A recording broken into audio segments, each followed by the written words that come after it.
ಆತ ಸುರದ್ರೂಪಿ, ಹೇಳಿ ಕೇಳಿ ಮಾಡೆಲ್, ಅಷ್ಟೇ ಅಲ್ಲದೆ ಬಿಸ್ನೆಸ್ ಮ್ಯಾನ್. ಫಾರಿನ್ನಿಂದ ಮನೆಗೆ ವಾಪಸ್ ಬರ್ತಿದ್ದವನು ತನ್ನ ಜೊತೆ ಸಿಕ್ಕಾಪಟ್ಟೆ ದುಬಾರಿ ಗಿಫ್ಟ್ಗಳನ್ನು ತಂದಿದ್ದ. ಆದರೆ ಜಸ್ಟ್ ಬಸ್ಗೆ 2 ನಿಮಿಷ ತಡವಾಗಿ ಬಂದ ಅಂತ ಆತನ ಮೇಲೆ ಬಸ್ ಸಿಬ್ಬಂದಿ ಹಿಗ್ಗಾಮುಗ್ಗಾ ಹಲ್ಲೆ ಮಾಡಿದ್ದಾರೆ. ಅಲ್ಲದೆ ಅವನ ಬಳಿ ಇದ್ದ ವಸ್ತುಗಳನ್ನೆಲ್ಲ ಲೂಟಿ ಮಾಡಿದ್ದಾರೆ. ಹಾಗಾದ್ರೆ ಯಾವ ಬಸ್ನಲ್ಲಿ ಈ ಘಟನೆ ನಡೀತು ಅಂತೀರಾ? ನೀವೇ ನೋಡಿ.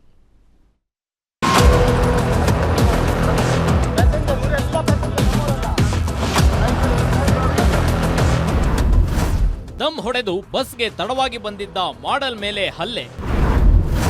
ಸೀಬರ್ಡ್ ಬಸ್ ಸಿಬ್ಬಂದಿ ವಿರುದ್ಧ ಮಾಡೆಲ್ ಕಾನೂನು ಹೋರಾಟ. ಈ ಫೋಟೋದಲ್ಲಿ ಸಖತ್ ಹ್ಯಾಂಡ್ಸಮ್ ಆಗಿ ಕಾಣ್ತಾ ಇರೋ ಹುಡುಗನ ಹೆಸರು ಧ್ರುವ ನಾಯಕ್ ಅಂತ. ಮೂಲತಃ ಹುಬ್ಬಳ್ಳಿಯವನು. ಹುಬ್ಬಳ್ಳಿಯ ಉದ್ಯಮಿಯೊಬ್ಬರ ಪುತ್ರ. ಮಾಡೆಲಿಂಗ್, ಶೂಟಿಂಗ್, ಬಿಸ್ನೆಸ್ ಅಂತ ಕೈತುಂಬಾ ಸಂಪಾದನೆ ಮಾಡ್ಕೊಂಡಿದ್ದ. ಕಳೆದ ವಾರ ವಿದೇಶ ಪ್ರಯಾಣ ಬೆಳೆಸಿದ್ದ. ಬೆಂಗಳೂರು ವಿಮಾನ ನಿಲ್ದಾಣದಲ್ಲಿ ಫ್ಲೈಟ್ ಇಳಿದು ಬಸ್ ಮೂಲಕ ಹುಬ್ಬಳ್ಳಿಗೆ ಹೊರಟಿದ್ದ ಧ್ರುವ ಮನೆಗೆ ಹೋಗೋದು ಬಿಟ್ಟು ಬಸ್ ಸಿಬ್ಬಂದಿಯಿಂದ ಹಲ್ಲೆಗೊಳಗಾಗಿ ಪೊಲೀಸ್ ಠಾಣೆ ಮೆಟ್ಟಿಲೇರಿದ್ದಾನೆ. ಜುಲೈ 1ರ ರಾತ್ರಿ ಧ್ರುವ ಹುಬ್ಬಳ್ಳಿಗೆ ತೆರಳುವ ಸೀಬರ್ಡ್ ಟ್ರಾವೆಲ್ಸ್ ಬಸ್ ಬುಕ್ ಮಾಡಿದ್ದ. 11:30ರ ಸುಮಾರಿಗೆ ಆನಂದರಾವ್ ಸರ್ಕಲ್ ಬಳಿ ಬಸ್ ಪಿಕಪ್ ಇತ್ತು. ಈ ವೇಳೆ ಧ್ರುವ ಬಸ್ ಇನ್ನೂ ಹೊರಟಿಲ್ಲ ಅಂತ ದಮ್ ಹೊಡಿತಾ ನಿಂತಿದ್ದಾನೆ. ನಾನು ಅಲ್ಲೇ ನಿಂತಿದ್ದೇನೆ. ನಿಂತ್ಬಿಟ್ಟು ಅವ್ರಿಗೆ ಬಸ್ ತೆಗೀರಪ್ಪ, ನಾ ದುಡ್ಡು ಕೊಟ್ಟಿದ್ದೇನೆ, ನಾ ಟಿಕೆಟಿಗೆ ದುಡ್ಡು ಕೊಟ್ಟಿದ್ದೇನೆ, ನಂಗೆ ಬಸ್ ನಿಲ್ಸಿದ ಮೇಲೆ ನಾ ಹತ್ತುದು. ಅಷ್ಟೊತ್ತಿಗೆ ಇವ್ರ ಬಸ್ ಸೀಬರ್ಡ್ದವರೇ ಬಂದು ನನ್ಗೆ ಹೊಡೆದ್ಬಿಟ್ಟಿದ್ದಾರೆ. ಹೊಡೆದು ಅವ್ರು ನಂಗೆ ನಮ್ ಫ್ರೆಂಡ್ಸಿಗೆ ಅಷ್ಟ್ರಿಗೂ ಲಾಕ್ ಮಾಡಿಬಿಟ್ಟಿದ್ದಾರೆ ಒಳಗೆ. ನಾವು 6-7 ಜನ ಇದ್ದು, ಎಲ್ಲರ ಜೊತೆಗಿದ್ದು. ಟಿಕೆಟ್ ಇದೆ, ಎಲ್ಲ ಇದೆ. ನಮ್ ಫ್ರೆಂಡ್ಸಿಗೆ AC ಬಸ್ ಲಾಕ್ ಮಾಡಿಬಿಟ್ಟಿದ್ದಾರೆ. ನಂಗೆ ಒಬ್ಬನೇ ತಂದ್ಬಿಟ್ಟು ಅಷ್ಟ್ರು ಹೊಡೆದಿದ್ದಾರೆ. ಈ ವೇಳೆ ಬಸ್ ಹೊರಟಿದ್ದು ಧ್ರುವ ಬಸ್ ಅಡ್ಡ ಹಾಕಿ ಹತ್ತಿಕೊಳ್ಳೋಕೆ ಮುಂದಾಗಿದ್ದಾನೆ. ಈ ವೇಳೆ ಬಸ್ ಸಿಬ್ಬಂದಿ ಹಾಗೂ ಧ್ರುವ ನಡುವೆ ಗಲಾಟೆಯಾಗಿದೆ. ಗಲಾಟೆಯಲ್ಲಿ ಧ್ರುವನ ಮೇಲೆ ಹಲ್ಲೆ ಮಾಡಿದ್ದಲ್ಲದೆ ಧ್ರುವ ಬ್ಯಾಗ್ನಲ್ಲಿದ್ದ 1 ಲಕ್ಷ ಬೆಲೆಯ ಶೂ, ಪ್ಲಾಟಿನಂ ರಿಂಗ್, ದುಬಾರಿ ಬೆಲೆಯ ವಾಚ್, ಪರ್ಸ್ ಸೇರಿದಂತೆ ವಿದೇಶದಿಂದ ತಂದಿದ್ದ ಗಿಫ್ಟ್, ಚಾಕ್ಲೇಟ್ ಎಲ್ಲವನ್ನ ಸೀಬರ್ಡ್ ಸಿಬ್ಬಂದಿ ದರೋಡೆ ಮಾಡಿದ್ದಾರಂತೆ. ಇನ್ನು ಗಲಾಟೆ ವೇಳೆ ಧ್ರುವ್ನ ಇಬ್ಬರು ಸ್ನೇಹಿತರು ಬಸ್ನಲ್ಲಿ ಕುಳಿತಿದ್ರಂತೆ. ಧ್ರುವ್ ಮೇಲೆ ಹಲ್ಲೆ ಮಾಡಲಾಗಿದೆ ಎಂದು ಉಪ್ಪಾರಪೇಟೆ ಠಾಣೆಗೆ ದೂರು ನೀಡಲಾಗಿದೆ.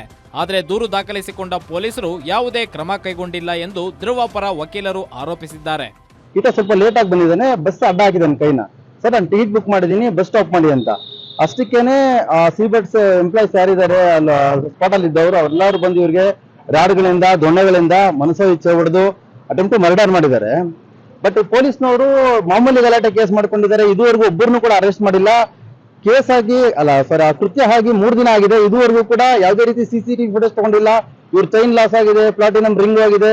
ಮತ್ತೆ ಇಂಪಾರ್ಟೆಂಟ್ ಇವ್ರದ್ದು ಏನು ಪಾಸ್ಬುಕ್ ಮತ್ತೆ ಬ್ಯಾಂಕಾಕ್ ಇಂದ ಏನೇನು ವ್ಯಾಲ್ಯೂಬಲ್ ಐಟಮ್ಸ್ ಅಂದಿರೋ ಆ ಬ್ಯಾಗ್ ನ ಅಲ್ಲಿಂದ ಅವರು ಕಿತ್ಕೊಂಡು ಹೋಗಿದ್ದಾರೆ. ಅದೇನೇ ಇರ್ಲಿ, ದುಡ್ಡು ಕೊಟ್ಟು ಬಸ್ ಬುಕ್ ಮಾಡಿಕೊಳ್ಳೋ ಗ್ರಾಹಕರನ್ನೇ ಈ ಬಸ್ ಸಿಬ್ಬಂದಿ ಲೂಟಿ ಮಾಡಿ ರೌಡಿಗಳಂತೆ ವರ್ತಿಸಿದ್ದಾರೆ. ಹೀಗಾದ್ರೆ ಜನ ಇನ್ಮುಂದೆ ಯಾವ ನಂಬಿಕೆಯಿಂದ ಪ್ರೈವೇಟ್ ಬಸ್ಗಳನ್ನ ಬುಕ್ ಮಾಡ್ಕೊಳ್ತಾರೆ ಅನ್ನೋ ಪ್ರಶ್ನೆ ಕಾಡದೇ ಇರಲ್ಲ. ಆದ್ರೆ ಮತ್ತೊಂದು ಆಂಗಲ್ನಲ್ಲಿ ಯೋಚಿಸಿದ್ರೆ ಬಸ್ ಸಿಬ್ಬಂದಿ ಹಲ್ಲೆ ನಡೆಸೋಕೆ ಇದಿಷ್ಟೇ ಕಾರಣವೋ ಅಥವಾ ಧ್ರುವ ಏನಾದ್ರೂ ನಾಲಿಗೆ ಹರಿಬಿಟ್ಟಿದ್ನಾ ಅನ್ನೋದು ತನಿಖೆಯಿಂದಷ್ಟೇ ಗೊತ್ತಾಗಬೇಕಿದೆ. Ajay Kumar, crime bureau, Guarantee news.